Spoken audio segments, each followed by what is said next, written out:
CW Network has signed a 5-year deal that will see NXT move to the network next year, October the 1st of 2024. R.A. Manuel describing this as a 70% increase in the average annual value of the NXT deal on the USA Network. There's been different figures cited. It would seem, Deadline cited $15 million as the figure. That seems to be the most reliable number of 15 million. So you can look at what this is, 70% increase over 15 million.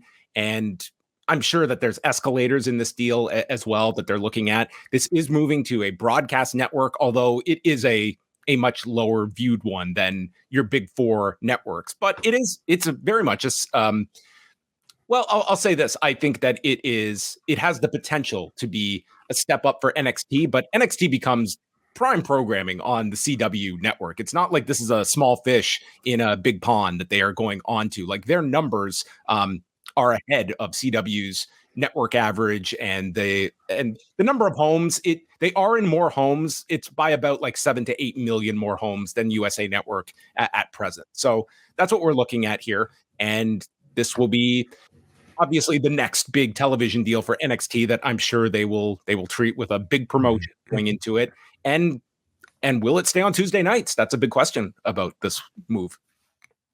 I mean, it seems to really cement, if this is not already the case, but really cementing NXT as no longer just developmental, but like really a bona fide third brand that I think continues to be a relevant part of like the WWE ecosystem and WWE storylines, and I can only see that growing now. So again, whatever the dollar amount is, it's a lot more than what they were getting now, what they were getting years ago when NXT began. So I can't see this being anything but a big win for the whole performance center concept.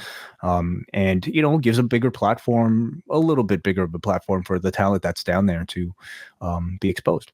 Yeah, they're making a big deal about NXT being on a broadcast network, which it technically is. Like this is like you can trace the lineage of this CW network to, when it kind of joined with the UPN networks when SmackDown was on UPN, which was technically a network back when it launched in '99, that being SmackDown.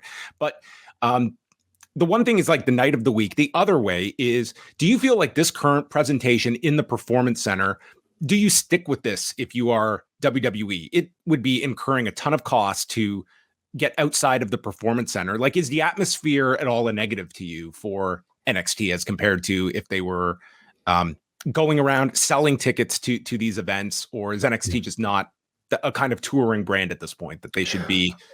They're in a building they own. It's keeping costs very low.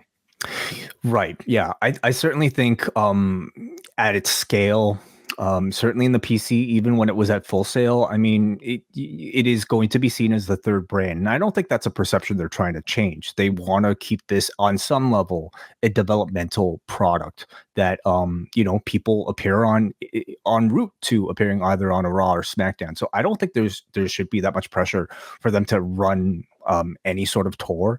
I think that's just like such a huge headache. Now, if the show becomes hot enough and there's enough maybe confidence in like, the audience for NXT being that big that they can actually tour, then I would certainly like look at the financials to see if it's worth trying. I just don't really see that being worth their while, just because of the headache involved in the return is very everything. little when you're looking at it. Like they are making money off producing television. And I mean, it would seem like this Performance Center, like I don't watch this and feel it's like a minor league product when I watch it. Like it's not Raw, it's not SmackDown, but I think that it's minor league compared to Raw and SmackDown.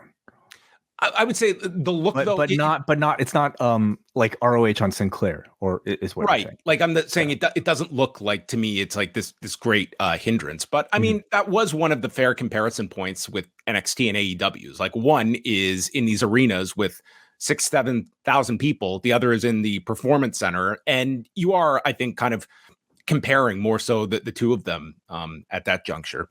And I think that's a very relevant question about NXT.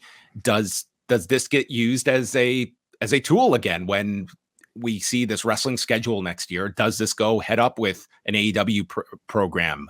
Do we see a move of the night of the week? Like, again, all of these shows could end up on different nights, NXT included. Yeah, yeah.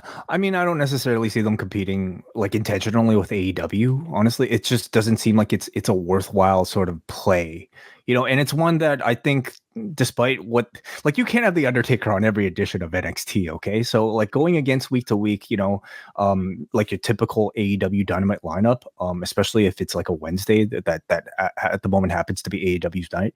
I just don't see them picking that fight. But they will defend if their territory is invaded. Well, coming off Tuesday's number, I'm sure there's a lot of confident people in NXT. We'll get into that afterwards.